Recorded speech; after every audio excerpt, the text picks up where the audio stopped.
Typical concept থাকে। আমরা যখন ছোটবেলা থেকে বড় হই আমাদের অপশনগুলো খুব লিমিটেড। এটা একটু শুনতে, শুনতে, দেখতে, দেখতে হয়।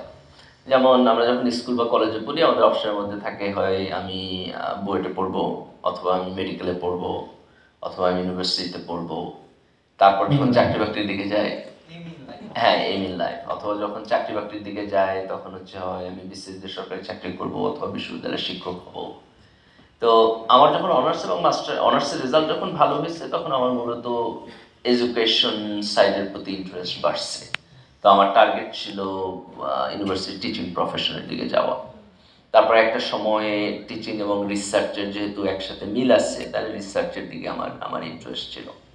তা আমি যখন মাস্টার্সে তখন মানে আমি ডিসাইড করলাম যে হায়ার এডুকেশন বা পিএইচডি এটা আমার জন্য বেটার অপশন হবে ফ্রম দ্যাট পার্সপেক্টিভ। তো মাস্টার শেষ করার পরে আমি বাইরে যখন অ্যাপ্লাই করতেছিলাম তখন বাইরে পিএইচডি করতে যাবো এটা আমার ফার্স্ট অপশন ছিল।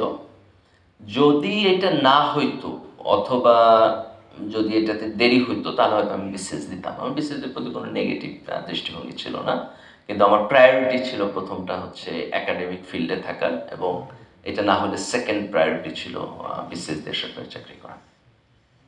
তো সেই ক্ষেত্রে বাংলাদেশেও